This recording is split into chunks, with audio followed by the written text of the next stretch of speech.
My name is Jane McDonald. I'm the Executive Director of the Online News Association, and it's a pleasure to welcome you to this session about a very important topic, which is close to our hearts. Just for those of you who don't know ONA, we're a membership association for digital journalists. We're global. Our role is basically to find out what journalists need and to help them get it. We listen really closely, and then we try to turn things around very quickly in ways including training, scholarships. We're very interested in helping young journalists become terrific digital journalists, and also training the veteran journalists who are out there so that they can share their vast knowledge with digital natives. One of the key things that we've been working on this year, over the past year, has been the ethics surrounding media, social media, and news, UGC, social news gathering. We think this is enormously important because I think, as everyone knows, when there's a breaking news situation, when there's a crisis, when there's a catastrophe, that's essentially when you always see the sort of the machinery breaking down in social news. As wonderful as it is, there's also many problems, and I think that journalists are quite honest and candid now in putting their hands up to say that we need to address those. So one of our initiatives has been to put together a news ethics committee that has two parts to it. One is putting together a code of ethics that you can build yourself, so that we give you guidance on ethics in this crazy world we live in, and how to put together your principles and codes, which may be very different from someone else's, outside of a few basic things. So that's launching tomorrow here. Tom Kent from AP will be doing that at 5 o'clock. So I hope that you will all be here to offer your thoughts, because we're going to be crowdsourcing everything. There's 40 topics, excuse me, and we will be asking you your thoughts on what we've missed and what we can do better. So please feel free to add to that. The other piece of this is, and Fergus Bell from AP, who's on this panel, is working on UGC, the 5 biggest challenges to gathering social news and user-generated content. So this panel will be addressing that today, and I'm really happy to see who we have here. They're all excellent experts on this subject. So I will just go ahead and introduce them. First, we have Fergus Bell, who I mentioned, who's social media editor of the AP. Steve Buttrey, who's editor of Digital First Media. Marina Petrillo, editor-in-chief of Radio Popular. Barbara Sagazzi, journalist and author. And Claire Wardle from the Tao Center for Digital Journalism. Thanks for being here, and I'll have you go at it. Thank you, Jane. Thank you so much. Io faccio da unica, insieme a Barbara, diciamo, componente della parte italiana dell'associazione ONA, una come la chiamiamo qui, dei saluti in italiano, e poi procederemo alla conversazione in inglese, per cui chi ha bisogno della traduzione sa che può usare le cuffiette. E come tradizione con Steve Buttrey, per prima cosa ringraziamo gli interpreti che traducono quello che diremo qui. Spero che sarà un panel molto vivace almeno quanto le nostre conversazioni fuori da questa stanza. Stavamo commentando pochi minuti fa che il lavoro del social media editor e delle testate grandi e piccole è forse più difficile per quelle grandi che per quelle più piccole. A sentire me, io sento però normalmente il volume, perché noi qui sentiamo amplificato, quindi se loro non hanno...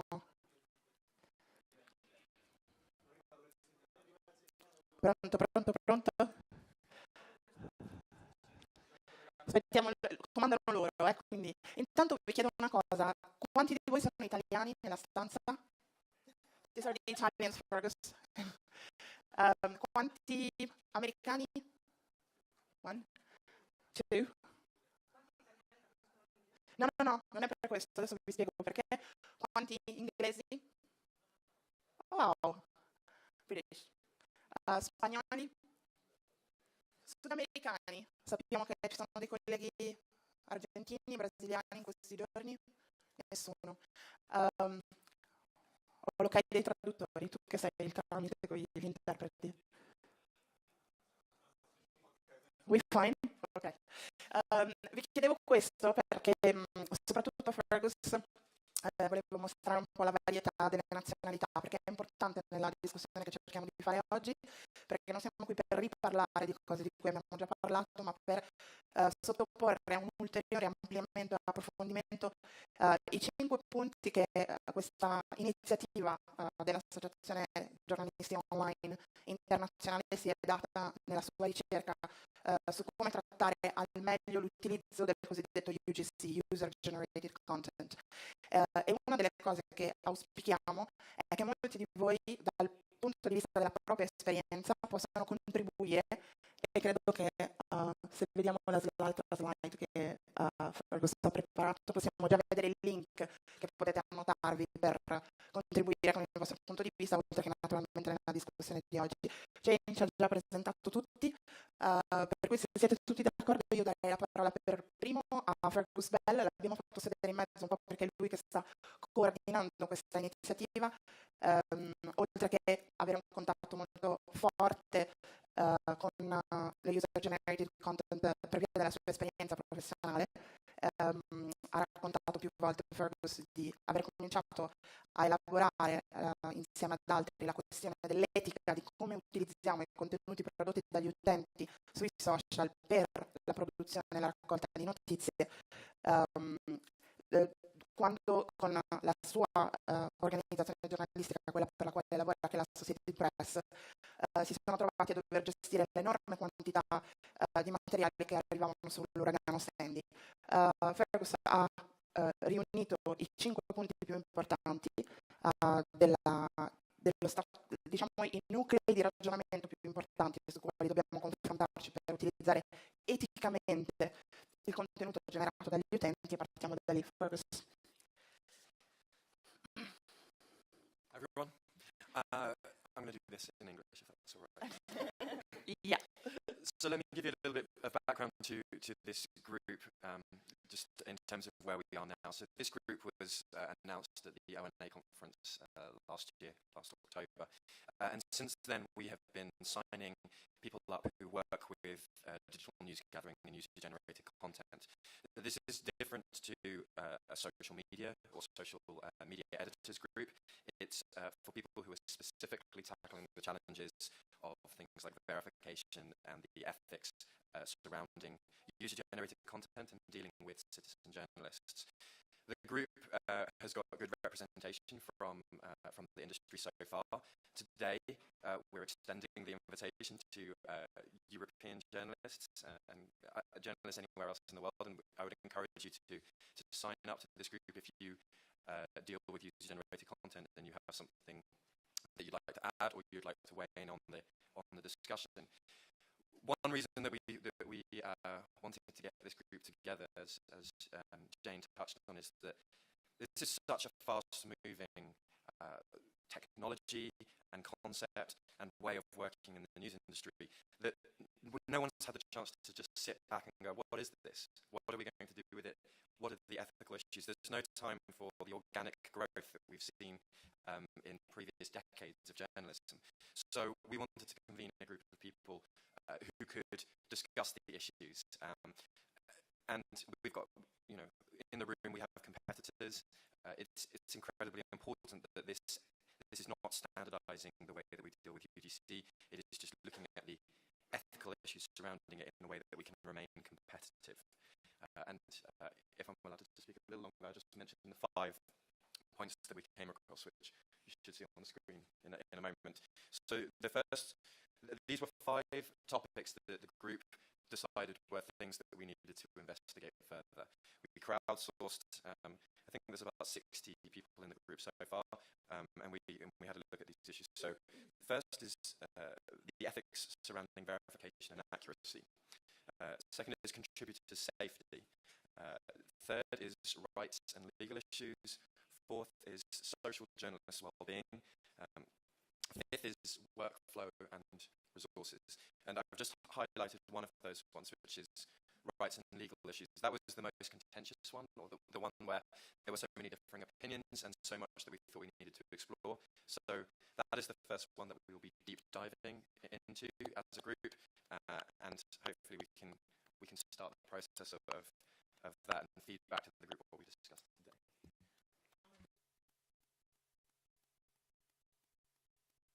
Sorry.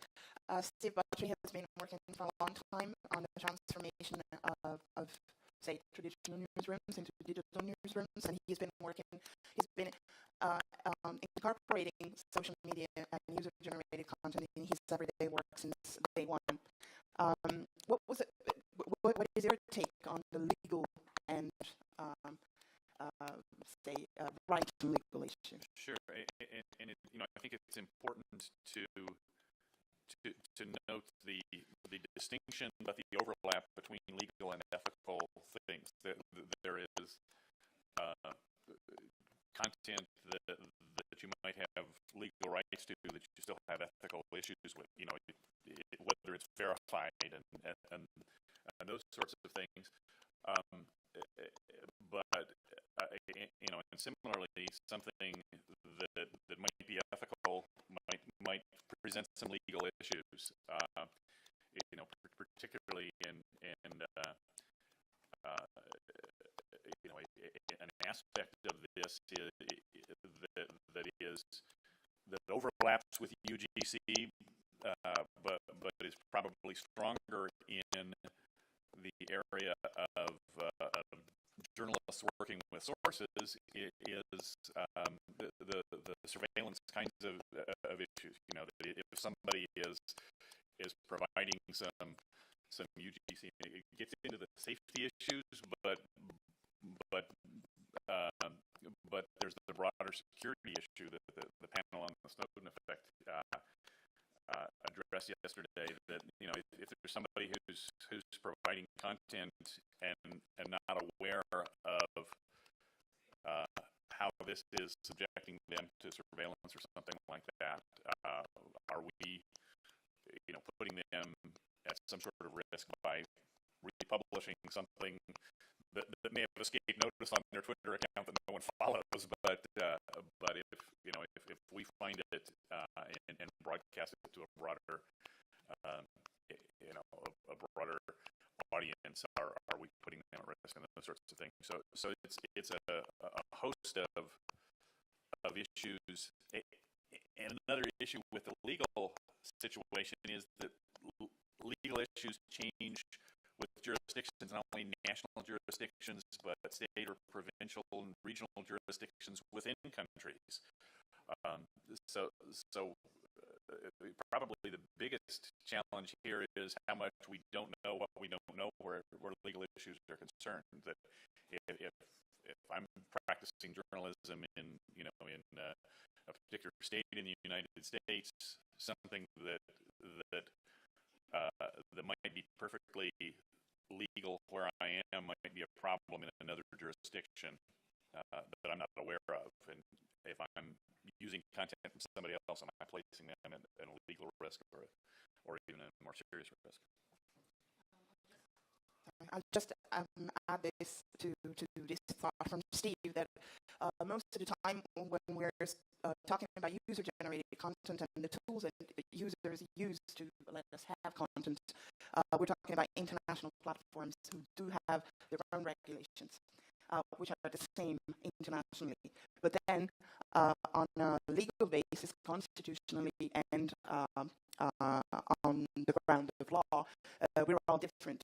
And the NSA story actually showed that tragically, because we know that surveillance is using all the loopholes of the differences of regulation from country to country. But at the same time, we all live in the country of Facebook, and we all live in the country of Twitter, and we all live in the country of Google, who actually do have their own regulations. I would like to bring Barbara in for a moment about, I was wondering, and we were wondering last night, and the discussion is ongoing, issues. How aware are users, according to you, of the legal implication of what they do whenever they post a picture, whenever they blog something, whenever they tweet something in Italy? Thank you. Well, actually, what I have to say, they're not very well. I mean, from my experience in Italy, and I interviewed a lot of lawyers in Italy that are working with legal issues in this borderline, world that is the web and online content. And I realized they told me that all the legal issues arise because users don't read the terms of service and they don't understand closely and deeply they are signing a real contract before, using Facebook or Twitter, they're actually signing a contract or agreed to some terms of service. They don't read them, they don't have any idea, they think they are tools, they are toys and not tools to share content. And I have to add, which is worse, that I worked closely with one of the major Italian newspapers to work with her to write a social media policy for journalists. And while more than half of journalists told me we need it because we need the boundaries. We need to set the boundaries in which we can, write and do stuff because it's a new word for us. They are mainly print journalists, so they have no idea about, the boundaries and limits of it. The problem is in Italy, as far as I know, just La Stampa published their social media policies, while while everybody could profit from an open discussions. Other newspapers, other magazines and stuff, maybe they are closely working to their social media policies, but they don't share it. And it's a big issue in Italy, I guess, because we're really far behind this kind of discussions. And I think that everybody could profit from it, from an open discussion about, social media policy, what is good, what is not, what is, a good suggestion, what it's better to avoid, and stuff like that. Because the vast majority of journalists I talk to, and I'm teaching online journalism and social media to some print newsroom in Italy, they need it. They told me, we need rules. Please give us rules because we don't know what to do.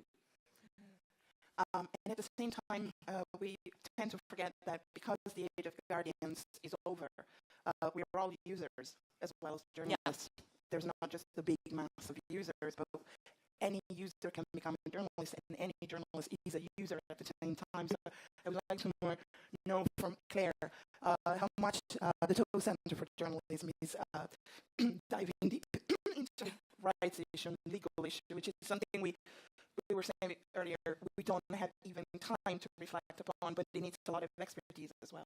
Yeah. Good morning, everybody. The first thing I'm going to say, I don't know how to translate user-generated content into Italian. Contenuto generato dagli utenti.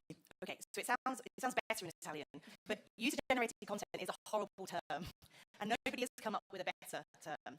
But my concern when we have conversations about UGC is that we focus on the C, we focus on the content, and we think about the content. But it's the you.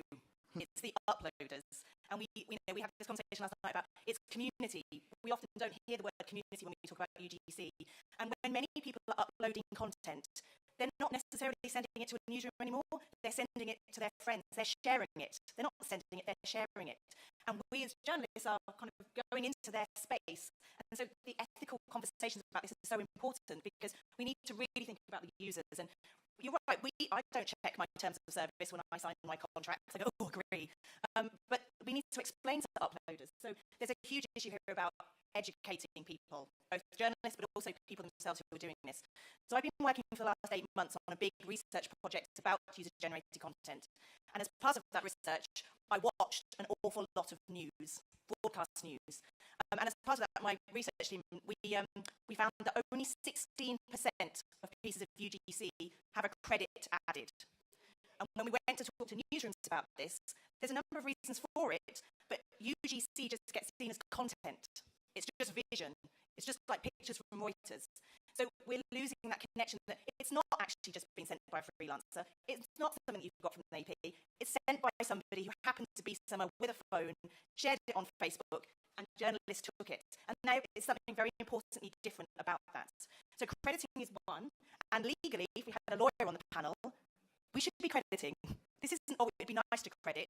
Legally, we should be giving attribution. But there's also a slight nuance here about labelling. So crediting is to say that photo was from Fergus Bell. Labelling is being transparent with the audience to say this is amateur footage, or this was taken by somebody not related to the newsroom. And in 72% of the cases, there was no description to suggest that this was anything other than normal pictures filmed by a BBC camera or a CNN camera. So there are real issues here around attribution. And this isn't me wagging fingers. It was January 2009 that plane landed in the Hudson River. And I like to say that at that point, very few journalists understood how to find that on Twitter, whether they could use it, how to verify it, and should they credit it. It's now, May 2014, and in a very short space of time, news gathering has changed fundamentally. And that's why this is such an incredible initiative to say journalists are asking for help. They want to know how to credit. And silly things like news management systems don't make it easy to credit. So if you're in a pressured breaking news situation, I'm going to stop to the editor and say, don't worry, give me another 10 minutes. I've just got to make sure I put the credit on. It's not going to happen. We have to change the systems, help journalists make this easier, because we can't pretend that we don't know what we're doing anymore. Yeah, I think that we need to move the conversation on the industry about user-generated content and not see the users as someone that we need to be battling against. Not, are we going to get in legal trouble here if we do this? Can we get away with this? I think we need to get into a position where we're working with these people, because user-generated content is not going anywhere. It's increasing as more and more people get smartphones in more and more countries. They know that they can contribute to news stories, and they want to contribute to news stories. And we have to find a way to work with them in a way that gives them the respect that they deserve for capturing compelling content. So I would really like to see us steering away from this combative approach to the people that are producing stuff for us or that we are using. Because I think that ultimately that's going to help us in the future. They don't have to share with us. Sooner or later, we're going to get to a point where, legally speaking, we will have to credit them and recognise them. And at that point, where they won't have to share with us if they don't want to. But we need to encourage them to do that. And I believe that's by treating them fairly. And that's why we wanted to talk about the ethics of that and make sure that we address the issues so that content continues to flow in the future. Actually, I don't know if we can draw a difference between, say, citizen journalists or users, if we don't come up with a better word. Let's say people who are not professional journalists, who are contributing a piece of news or some tiny piece of a mosaic that we need. The difference between the user you have a relationship with or you don't. Because one of the things that really struck me about the ONA UGC initiative is the difference in the ethical problems that are raised when a big news institution is involved, as opposed to the social media editing that I do normally, which is build a team of trusted people I work with, where the relationship is very clear and very ethical, because there wouldn't be a relationship otherwise. And I think the breaking news situation brings two elements together. One is you don't have a relationship. It's just like, I think most press institutions behave with user-generated content as if they found a wallet on the ground with no name on it, which is bad. And I have to say, initially, we're starting to see examples of users who find their pictures not credited, used by national newspapers, and they ask for proper credit publicly, and the public supports them. I've seen that happening a few times in the last few months. Maybe it wouldn't have happened. They don't. They don't. Well, this is interesting. They don't ask to be paid. They ask to be credited. This is, if you're going to use my picture, please at least credit me, not pay me, credit me. And they actually won this battle because of the uproar that this happened on Twitter, and it happened, I think, with La Repubblica recently. But again, it's two different relationships, and I think in the second relationship, which is breaking news, a big mass of people and a big institution trying to find breaking news, sifting through the wallets, trying to find what's useful for the breaking news without without looking much in the face, these people. There's no relationship, so there's less ethics, and at the same time, there's more hurry. Claire was mentioning, and I think it's in the workflow, one of the 5 points of the initiative. When you're in a hurry, sometimes you can't even ask your boss for more time for broker accreditation and more time to just do a research and not publish the golden blue throne from Yanukovych Villa, which actually happened to the best of us. So we'll take from there first. Credit is the currency that we're all working with now, I think, when we're dealing with user-generated content. And I would argue against your point about you're working in a small organisation versus a large organisation, because No, actually, I'm talking about social media editing with I'm not working with hashtags. I'm not working with a big mass of people. I'm working with the same 1,000 citizen journalists that I work with from all over the world. But my point is, if something happens in where those people are, and I'm going to want that content, the way that you have treated them is going to impact the way that I can deal with them. Yeah, Because you have established the way that journalists work. So whatever, and that's why I think it's important that everyone needs to think about this, because social media breaks down global barriers, and that sounds a horribly cliche thing to say, but it's true.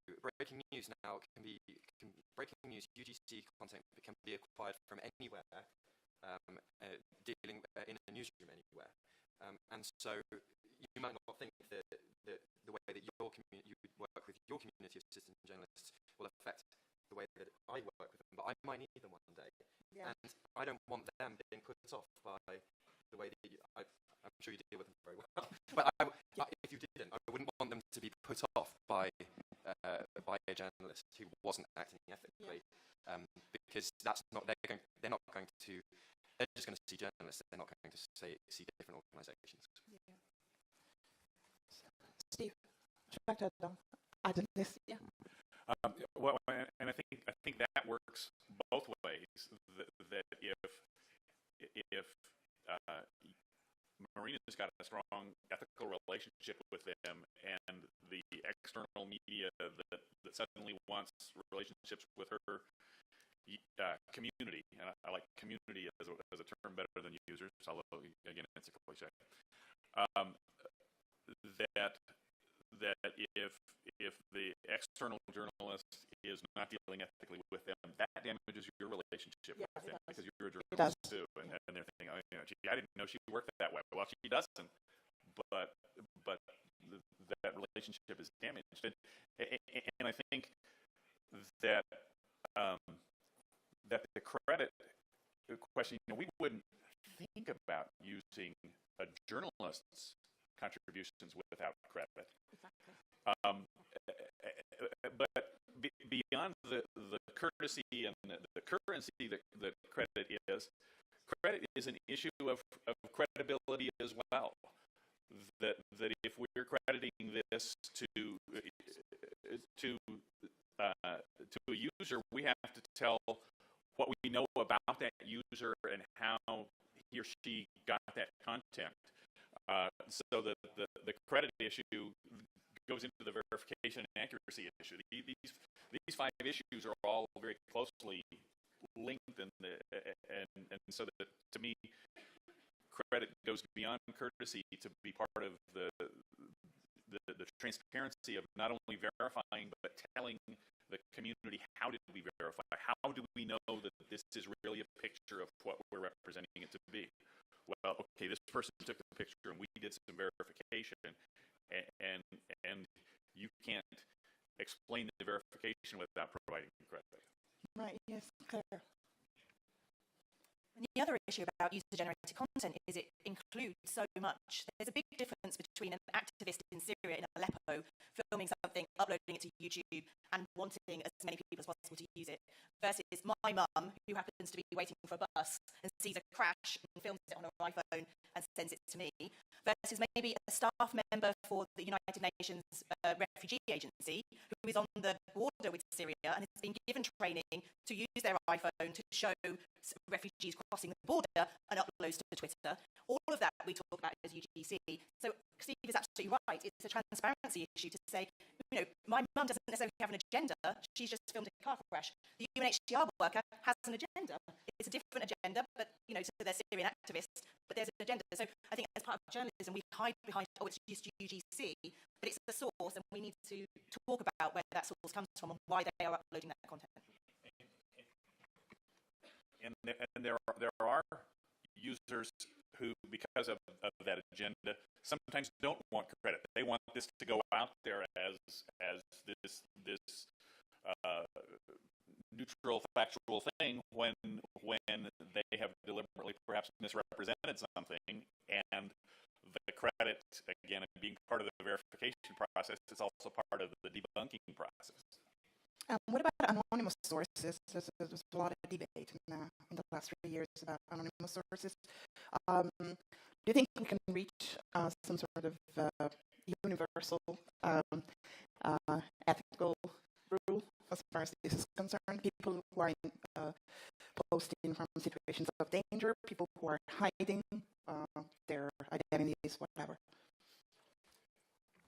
One of the issues that we identified was contributor safety, and I think that falls into that category.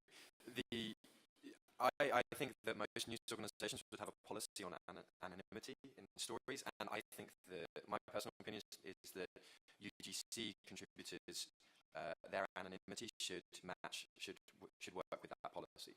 So people shouldn't, you know, there needs to be a very good reason why someone remains anonymous. If it's just they don't want to be known, you know, that is part of the verification. You need to know why someone doesn't want to be known, and there needs to be have a discussion about that. I do think that it's acceptable to give people a username credit, which is a way of it's identifying people in the medium that they've been discovered, but it does allow them to, if they've got a persona online, it does allow them that slight flexibility in giving details, just like we don't necessarily make our own social network profiles open to everyone. That does protect them a little bit, and that's a consideration, I think. I would add also, I like to distinguish. I don't like the term anonymous sources as it applies to most of our sources. I prefer to call them confidential sources. To me, an anonymous source is somebody whose identity I don't know. Right. Somebody who called me on the telephone. You know, I got good page one stories back in my print days from people who called me up and wouldn't give their names. But I didn't hang up the phone and start writing the story. That was the start of my process. And I never learned that person's name or even how they knew what they knew. But I was able to find out that what they knew was true and report that based on actual sources. To me, that's different from a source I know, and I know her motivation for not revealing her name to the public. But I know that person well and know her reliability and discuss with my editors her motivation for not going public. To me, that's much different from, that's not anonymous, even though I'm not sharing the name with the public. And we've got the same situation in UGC, where sometimes we might identify somebody by username and we know who that person is. We've had some contact, but we don't divulge it. We've verified, but we don't divulge it for the same reasons. And sometimes we can't find out who that is, but we've either verified it or we've decided it's important enough to republish saying what we don't know, which we sometimes do. But I think that that our not identifying somebody doesn't make, sometimes undercuts our own credibility. It's like, we don't know who this is, but here's what they said. And sometimes we know very well who they are and should. So I think sometimes we undercut our own credibility by exaggerating the level of protection that we're giving here. I was wondering, maybe Barbara can add into this. Besides the guidelines and the ethical grounds that journalists give themselves or try to give themselves, don't you think that an ethical and transparent approach can also be an example to users in terms of users are still looking up at press institutions as far as behavior is concerned in terms of content, the use of content.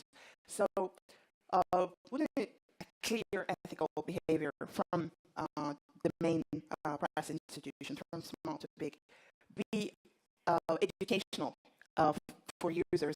Because I believe that users must be empowered to know even how to use the tools of verification in the first place before submitting a piece of content to the web, whatever. Yeah, that's for sure. And people, as you said, are still looking up to big news corporation and institution to know how to behave on social media and on the web. And that's why there are a lot of discussions when a big news corporation or a big newspaper doesn't credit a UGC content. That's the problem. That's why I told about please publish all your social media policies and try to open a debate also for users, to benefit users as well. But I also think that all the verification and accuracy stuff implies also an afterthought on speed. I mean, I guess that maybe the first wave of social media journalism, I'm talking about Italy, of course, so that's why I'm talking about first wave, because, I mean, we're really far behind on some stuff, implies a lot of speed and fastness in, using the tools. Maybe we have to, think about it, I mean, talking about journalists, and try to slow a little bit in the usage of these tools and reflect, don't rush to be wrong. So as we can also, be an example for users in order to reflect and restrain from, sharing content we're not sure about it. Clear empowerment of users.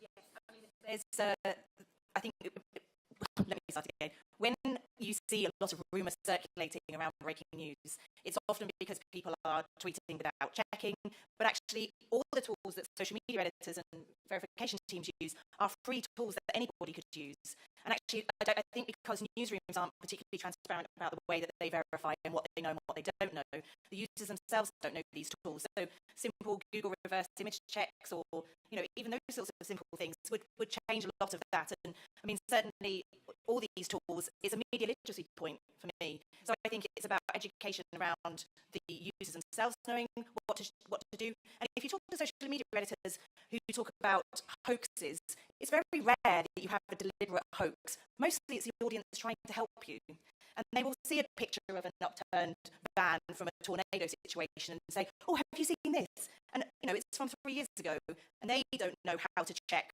which they could do very easily before they send to a newsroom. So, I think Fergus makes a really important point that this shouldn't be a battle. It should be collaborative. It should be about community. And so if we have this attitude that we're working with the audience to tell better stories, to create better content, then the audience wants to help. Anybody who works with community says, the minute you have a very well-worded call to action, the audience will come back with incredible content. And actually, if we really embedded those processes, we would just have a better end product. But I think that's absolutely about how we talk to the audience, but also share with them and say, did you know how to do this? This is a new tool. Did you know that this has just changed on Twitter? You can do this too. And I think that would just change the dialogue that we have with our audiences and our communities. And also, I know. I also know we don't have much time, and Fergus wanted to gather some opinions from the room, so you can juggle it yourself. Okay, I just also wanted to make one point to add on to what Claire said there, and that's that all of our audiences have access to social media as well, and they are seeing a lot of the same information that we're seeing. So, as Steve also touched on, we need to be transparent about the way that we're verifying, because they can verify to some extent themselves, and they need to, in order to maintain their trust in us, they need to see that we are looking at the same things that they are. So some of the things that the group are tackling are kind of the way that we, and again, not to standardize the way that we do it, but to help an audience understand what the industry mean by certain things that we're doing. Verification is one of those. I mean, what does verification mean to an audience? What does it mean if does it mean something different if it's presented by different news organizations? So I wanted to just see if there were any opinions on verification, but I mainly wanted to ask about the ethical issues. What does the room think are the main barriers to acting ethically when we're talking about user-generated content? Because I think it would be fascinating to see the different challenges that you are facing, and how, I suspect that we may have tackled some of them, and we can talk about them. Is there a microphone? Does anyone have any points? Someone does have a.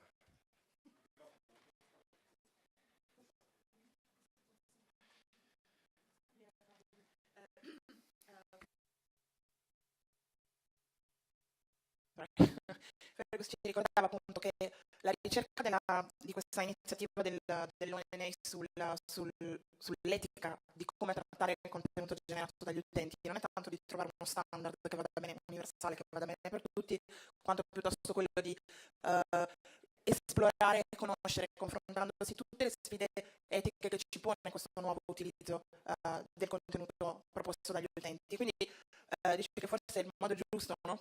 per confrontarsi e provare a fare degli esempi su quali sono gli ostacoli a un comportamento etico, la casistica che ci può capitare in cui non sappiamo se riusciamo o no ad applicare il comportamento etico che ci siamo prefissati. Però in generale oggi siamo qui anche per raccogliere appunto i vostri suggerimenti, contributi e interrogativi. Come avete visto anche noi abbiamo più domande che risposte, però siccome è un'esperienza che stiamo facendo in breve tempo tutti insieme in un modo molto denso, sicuramente anche oggi possiamo tirare fuori qualcosa. Quindi se qualcuno ha domande o racconti anche di esperienze, c'è un radiomicrofono che possiamo far girare.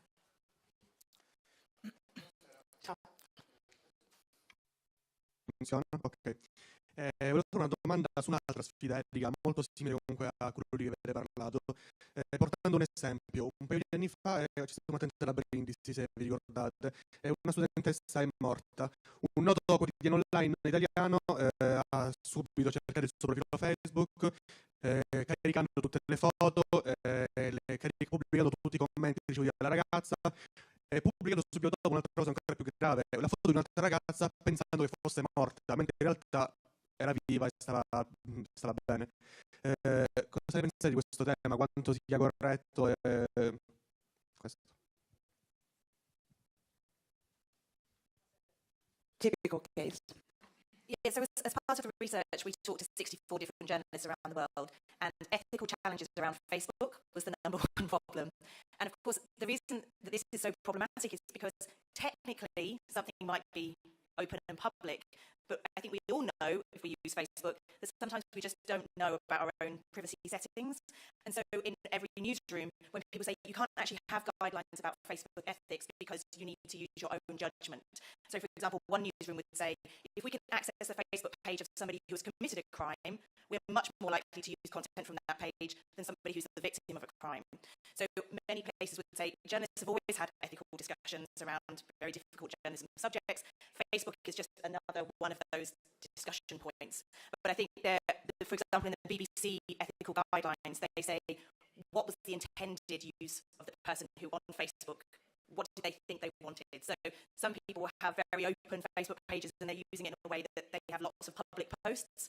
Other people, you can see from their Facebook page that lots of it is private, but might not have understood that their photos were still public. So in that situation, they would say that person probably didn't want those photos to be shown after they died. But Facebook is so complex because of this, the public-private divide. I think it comes back to people's individual journalism instincts and newsroom discussions. I think we also need to think about the rights issues involved with taking things from Facebook. I mean, just because someone has found themselves with a newsworthy photo, it doesn't necessarily mean that we get to use it for free, just like people can't take stuff from our archives, that we've run previously, if there's a news event that's relevant. And to get into the nitty-gritty detail, unless it's a selfie, unless someone has a selfie as a profile photo, they didn't take the photo, and therefore they don't own the rights to the photo necessarily.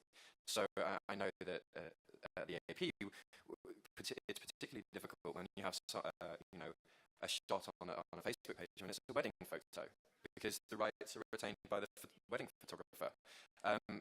And I think as people become more and more aware about content ownership and the rights of their content, taking off social networks is going to, even if you're skirting around the ethics of taking from someone's page, the actual kind of ownership issue is going to become bigger.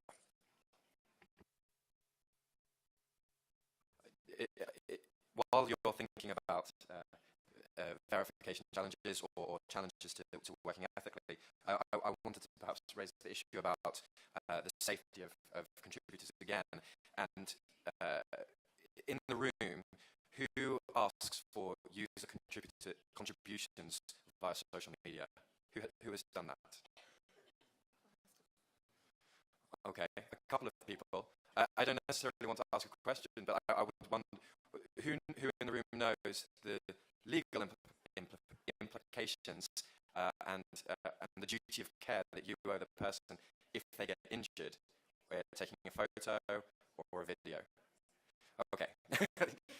Joe knows. Joe from Twitter knows, so that's good. But I think that this is something that is an interesting debate. I don't think that the answers. I don't think anyone knows the answers yet. But the issue of soliciting content, asking people to create something for you, or discovering something that people have already created. I don't know if No, I mean, Caroline Bannock is here from The Guardian Witness, and as that project, they are working with many people who are sending content. But even the language choices, the difference between asking people to send you their pictures versus sharing their pictures with you is a really important distinction. And yes, maybe this is legally protecting yourself, but it's also the ethics of understanding that if, and the BBC has really interesting kind of training courses around this, which is if somebody witnesses a car crash on the motorway and they send you some pictures and you say, thanks very much, but actually we probably won't use them, they're a bit wobbly, and they say, oh, don't worry, I'm on a motorbike, I can whiz down the side hard shoulder and get you better pictures. As a journalist, even though that's tempting, you have to say no. So in this world of social media, the fine line between actively commissioning versus using people's content is really blurred. And people with their smartphones have not gone through journalism training. They've not gone on hostile environments training. They find themselves at protests trying to get at the front to get a better picture because they know that a news organisation will want it. We're in really dubious territory. So, health and safety is crucial, obviously. Marina, I just want to add, maybe to bring the attention on the point number 5, workflow and resources. I mean, we talked a little bit about it, but maybe sometimes it's also a matter of very small newsroom and big problem in workflow.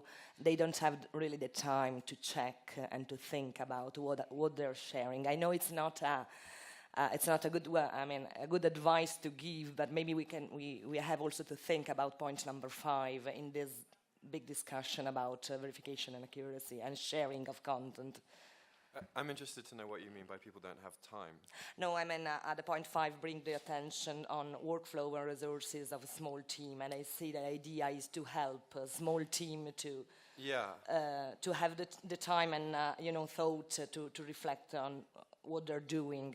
I'm thinking about, Italian situation, very, very small newsroom. I know it's not a justification not to credit staff or to share UGC content that are not good enough to share. But, I mean, it's also a point to think about it.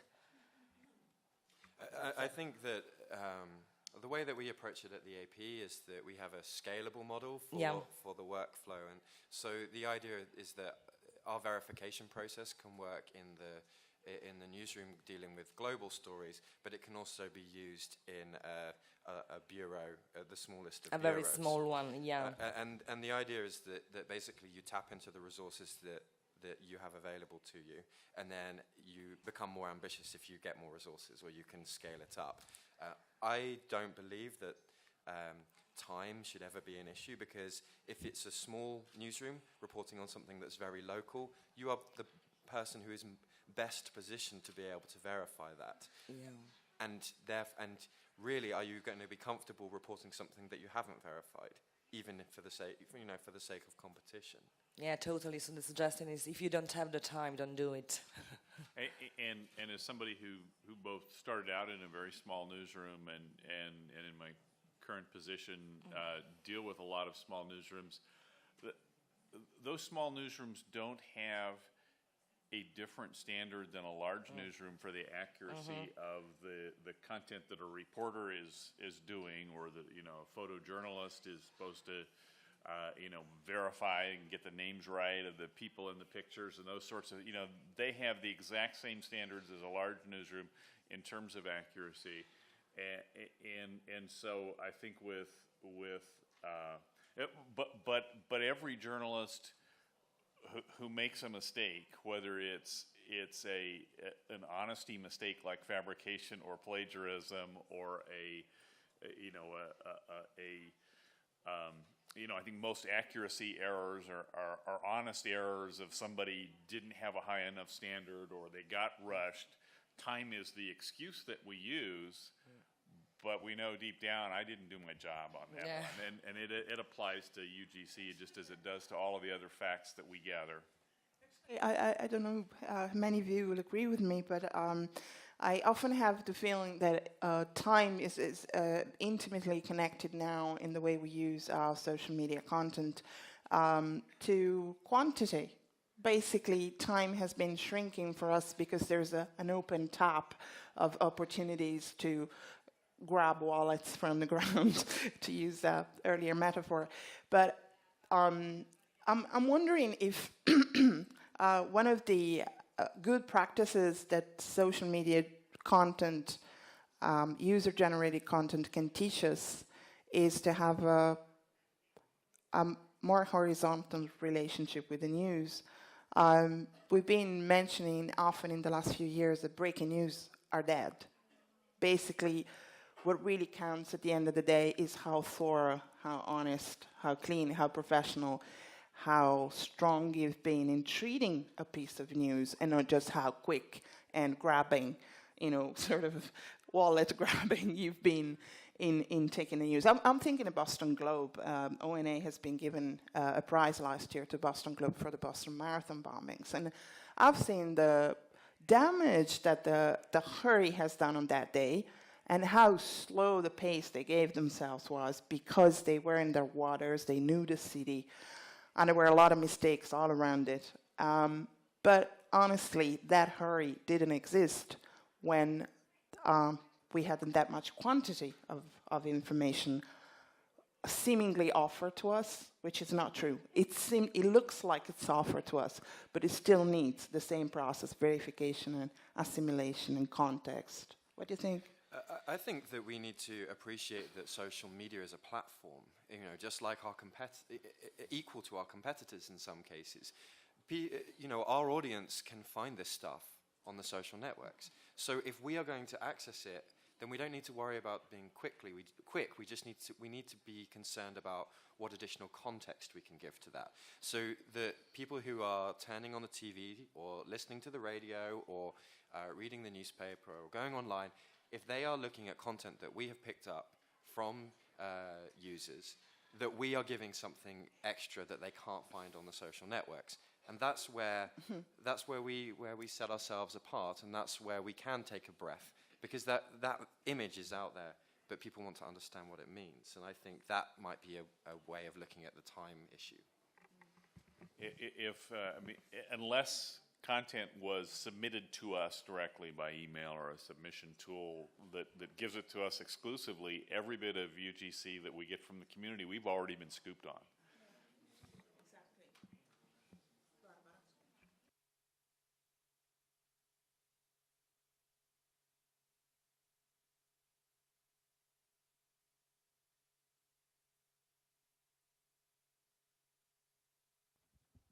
volevo chiedere se, come contraltare a tutti i benefici e le opportunità che questi contenuti possono dare, non c'è il rischio che in un'ottica di riduzione dei costi delle aziende editoriali tutti questi contenuti generati dagli utenti significano anche la morte degli inviati poi sul posto.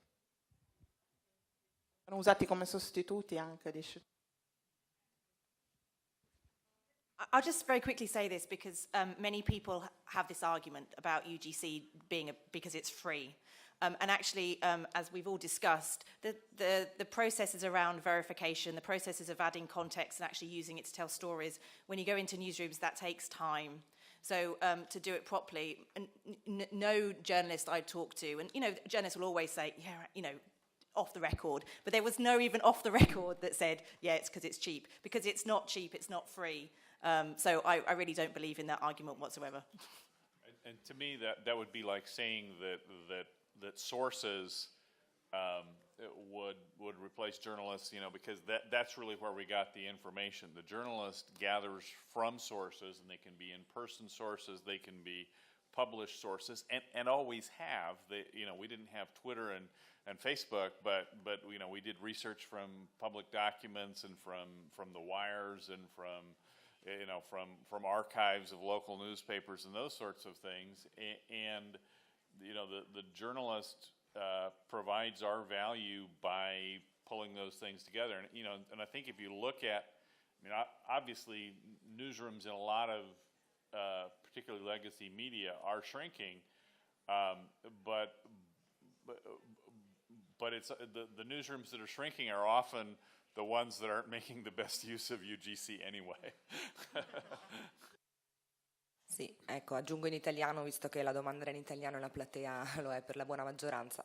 Sfatiamo anche il falso mito che i contenuti UGC siano gratis, nel senso non sono non costosi perché sono prodotti non all'interno della redazione, ma tutto il lavoro di filtro, verifica, isolare il rumore, togliere, diciamo così, il rumore dal segnale, eccetera, non sono gratis per nulla, sono diversamente costosi per una redazione, ecco, ma non sono gratis, perché se continuiamo a dire che sono gratis si tende anche un po' a dare un'idea di quasi di svalutazione del contenuto in sé, ed sarebbe un errore. I want to also say that it doesn't replace the work that we do in the field, because it's UGC can serve a number of purposes, but not all purposes. It's the person that was in the right place at the right time that captures a breaking news event that we would never have been able to get because they happen to be there. Just like you would interview an eyewitness because you weren't there to witness it. It shouldn't replace, if you can report it yourself, I wouldn't necessarily say that UGC should be used because it's cheaper, because it's not your own journalism, and you have your own standards to live up to. Then I can give a small example of like the way our newsroom works at the radio station I'm the editor of. It works in the same way it has been working in the last 25 years. We used to receive phone calls from a square or a street because something was happening, like a demonstration gone bad, or an accident, or a bomb, or whatever. And the first signals we'd get were from the listeners who were calling their favorite radio station to just call in, and they would just dial our number and say, something is happening, can you check what's happening? Now they're doing it, whatever, they're doing it, they're tweeting it probably before they call us. But at the end of the day, the consequence is the same. We'll pick a person from our staff and ask her or him to go to that place and check firsthand. But it wouldn't have happened even earlier. It wouldn't have happened without somebody calling the radio station and giving us a hint.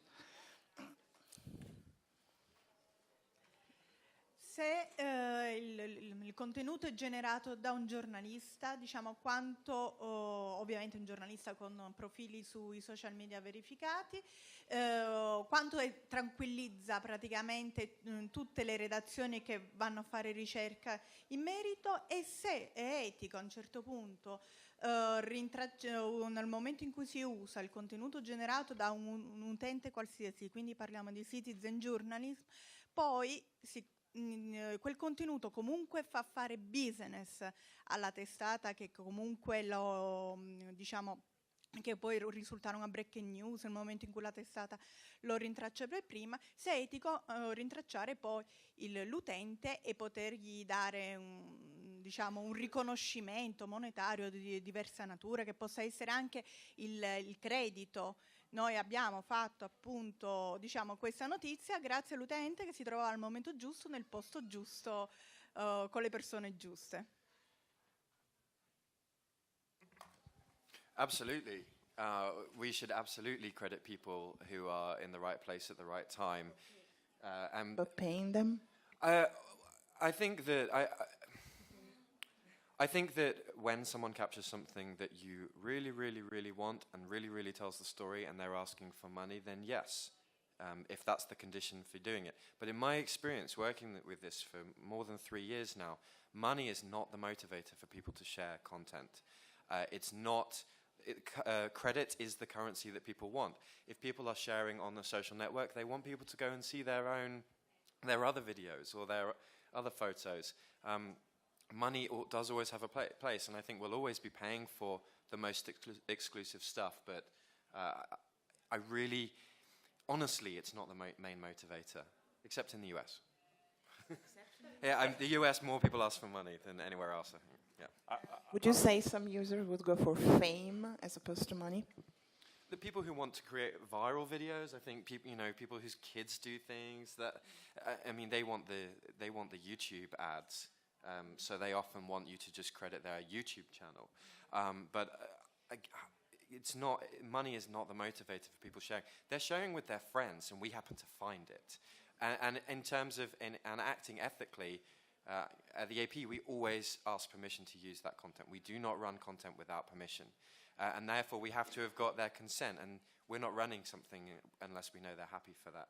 And they know exactly what the AP running it means. And in terms of providing payment, if somebody has posted something on YouTube or Twitter or Tout or somewhere where it is embeddable, you certainly have the credit issues again, but if I'm just embedding a tweet and you've signed Twitter's terms of service and made your account public, I've still got the ethical issues of that I need to verify it and that I should ask for your permission and give you credit, but legally, all I have to do is embed that if I'm going to do that. So, it kind of, if you've published it that way, rather than publishing it on your website with terms there, rather than making it embeddable through a social media platform,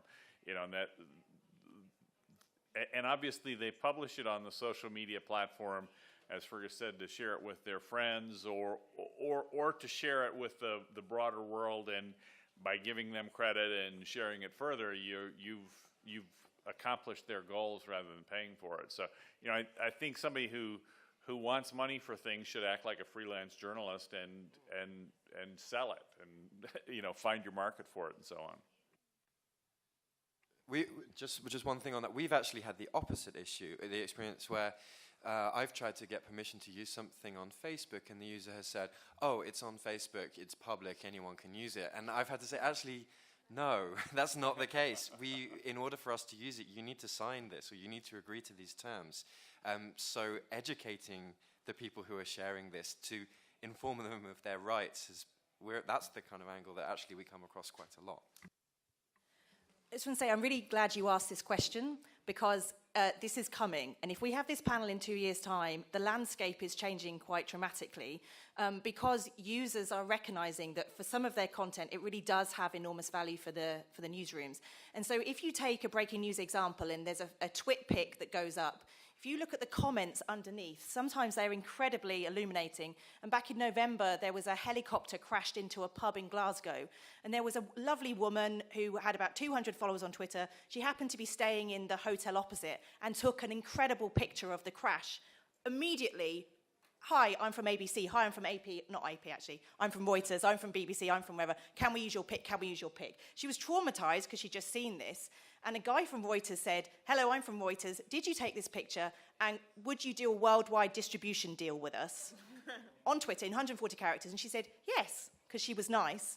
Somebody else came into the conversation and said, no, don't just give it to Reuters, they're going to make money from this. And then Reuters had to come back and said, no, we don't make money off that photo, we have a monthly subscription plan. And it was this, the whole process of news was played out underneath this particular picture. So users are becoming much more savvy. And the other thing we need to talk about is, I mean, I'm conflicted, I'm going to be completely honest. Some of these pictures do have value, but if we get into the world of paying, then that has a huge impact on health and safety. Because you'll have people at breaking news events running around putting themselves in danger because they think they're going to make money. And we haven't paid sources before. How do you pay Syrian activists? It would be hugely difficult. But there are a number of companies springing up now that are specifically licensing companies for UGC. So, for example, Typhoon Haiyan, I used to work with Storyful. By the time they had contacted users, most of the content around Typhoon Haiyan had already been licensed. So they had already said, okay, we'll pay for this. And then they are going to newsrooms and saying, we own the rights to this Instagram video. So it is a wild west, and I think it's going to get wilder before it calms down. But you're absolutely right, we can't ignore this payment issue. And yes, a lot of it is around attribution, but because people are starting to willing to pay and license, this is going to get a very murky world. Posso? Io sono qui. Mi rendo conto che è un tema molto difficile, diciamo, e poi parlarne solo oggi per poco tempo, però si lega molto all'ultima risposta. Io lavoro nella comunicazione della protezione civile in Italia e quindi il disaster management. E negli Stati Uniti ci sono proprio dei protocolli fra la FIMA, l'Agenzia di Protezione Civile, tutti quelle che in Italia chiamiamo strutture operative, componenti, cioè i comuni, quindi siti internet dei comuni, vigili del fuoco e altri, hanno dei protocolli di comunicazione e utilizzano le notizie che vengono proprio dai cittadini. Questo l'ha fatto anche Google, l'hanno fatto quindi non solo diciamo, istituzioni.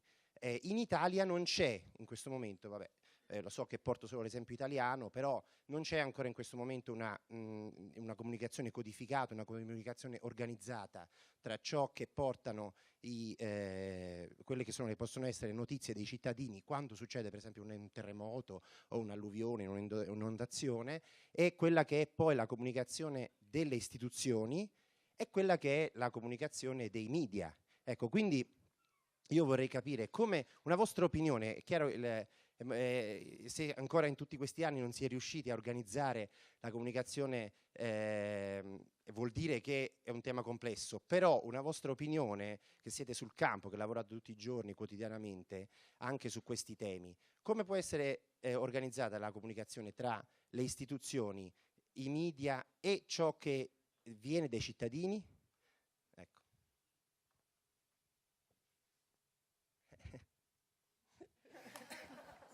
Well, I'll say we addressed this yesterday or addressed part of this issue in the discussion about the verification handbook. One of the things I was very pleased about the verification handbook project of the European Journalism Center, to which I was a contributor, was that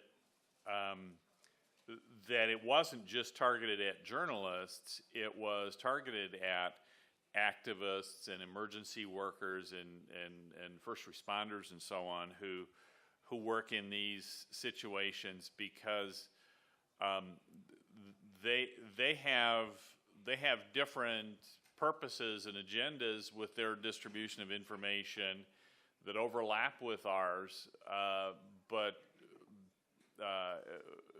we recognize the importance of teaching them verification, and so I think what we need to do is work with them. They are sources of ours in these situations. I've covered disasters where FEMA was a critical source of information, and we help them in getting the information out. But we're also the watchdog on them. FEMA has had some serious issues and problems in the United States, most notably in Hurricane Katrina, but I was covering a local disaster 3 years after Hurricane Katrina where FEMA had some significant issues. So we need to work with them. We need to, if they've got a good Twitter feed, curate that and recognize that as an important official source of information. But we can't be in bed with them because we need to be the watchdog and report on their failings. And, they're going to fail just like we're going to fail. And we need to report on theirs. I would just add that I think a lot of these conversations assume that an audience knows nothing and that we need to educate them completely. I think that we need to assume that our audiences do have some knowledge, and when it comes to verifying information, we live in a time where they have almost as much information to look at themselves. So I think there was something that actually was said yesterday that I disagreed with in the verification handbook panel, which was that we need to assume that everything is a lie, and we need to verify, and we need to come to a point where we can work out that it's a truth. I think we actually need to assume that quite a lot of people are genuine and trying to help us, and that they do have a certain amount of knowledge and can make decisions for themselves a little bit.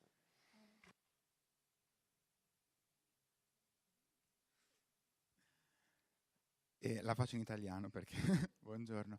La domanda forse è un po' ingenua, però volevo chiedere, si è parlato molto di etica del giornalista, però invece l'avete anche un po' sollevato in questo momento, ma l'etica dell'utente, cioè non è preoccupante pensare a una persona che assiste ad uno spettacolo riprovevole, tra virgolette, luttuoso, un evento luttuoso, e col telefonino filma? Cioè non ci dovrebbe essere una sorta di educazione dell'utente, cioè una cosa importante, cioè una persona che assiste appunto a un evento tragico e la filma col telefonino, cioè l'etica dell'utente è altrettanto importante. Cioè se viviamo in un mondo di persone che vogliono comportarsi in questo modo, come una sorta di megalomania, di non saper stare al proprio posto, perché comunque O di voyeurismo. Cioè di non sapere, cioè di non avere un comportamento etico, una propria etica.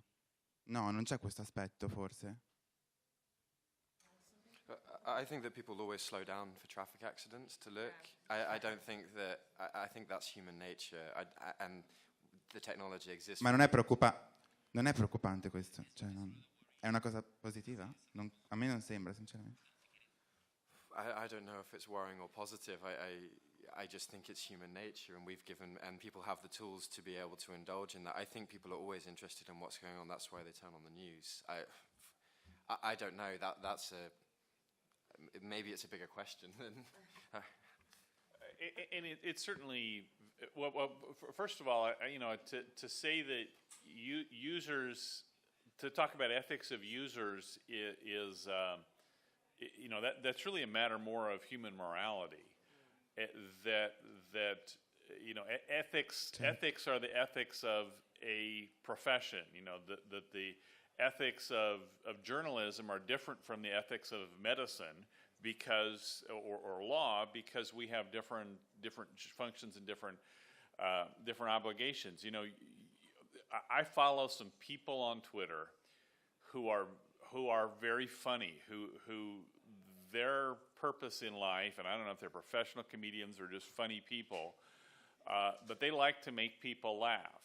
And I would never trust a picture that they would post because they would probably have done some funny stuff in Photoshop. And to me, that's perfectly ethical of them to do because they're not a journalist. They're just somebody having fun with their friends, and I happen to be following them. And so, but getting to the more serious situations that you addressed, if there are, to me, as a matter of human morality, if I'm a journalist and I see somebody in distress there, that I can help that person, my obligation as a fellow human trumps my obligation as a journalist, and I need to either protect that person from assault or administer first aid if I know how, and those sorts of things. And I can take my pictures and write my stories and whatever later, but human morality says I've got to jump to that person's aid. But if there's a paramedic trying to save that person's life, whether I'm a journalist or a passerby. Now, there's certainly something intrusive about that, but it's happening on a public street. I see no morality issue with that person shooting the picture and posting it to Facebook or whatever. There's maybe a privacy issue. But, you know, so it kind of depends on the situation. I've covered a fair amount of disasters that, you know, the pictures that people post, I don't see having any moral problems with them. Something incredible is happening in their lives, and they're sharing that with their friends. They've got the means to share it right in their pocket or purse, and I don't see a moral problem with that. Very quickly, wrapping up. social media is about people. So, for example, trolling, when people are being abused on Twitter, people will blame social media. It's just people that are using social media. And I think when you think about those examples of the guy that took the selfie and the guy was going to jump from a bridge, you just think you can't quite get your head around that. And although, you know, ethically that's a real problem, I don't think going through ethics training is going to change. There are certain people who will just do these things. But I do think newsrooms have a responsibility of deciding which pictures they're going to show. And I think there's also, Steve's got a good point, some people are caught up in these events and they take a picture, almost this idea of bearing witness and documenting, but those people are traumatized. And as newsrooms, we often go in, take their picture and don't recognize that they have gone through a trauma. And there's a responsibility about the way that we talk to them, the way we treat them, the way we follow up with them, to say they happen to be in a breaking news event. So this is a fascinating issue, but I think ultimately we're humans and we forget how do we treat humans for good or bad. So it's a great question. I always suspected that the need for a system of ethics and transparency in the use of user-generated content and web content would push us back to discussing more fundamental ethics of the newsroom and more fundamental ethics of the human nature, because I'll just leave you with this image. Mario Tedeschini from ONA last night was just telling us at dinner how the old journalist would steal pictures from the drawers of the victim in a family and then maybe later ask the family for permission.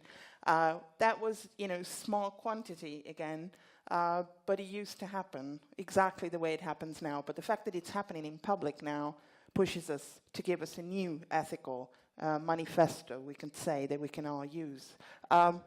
Fergus, if you want to wrap up, because they're really, really hunting us away from here. Just if we can put the slide up one more time, the link at the bottom is how you can get involved in the group if you want to have this conversation with people from all around the world who are dealing with this.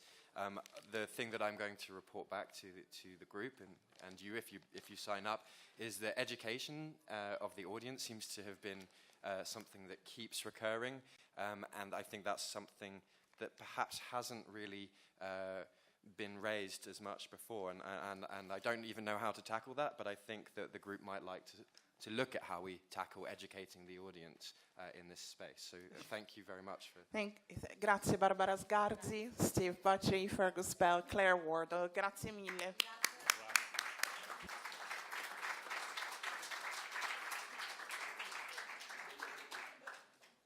Thank you all guys, it was so good. Good. Oh, we need hours. Yeah, I know. They have a problem with the translations and they want to check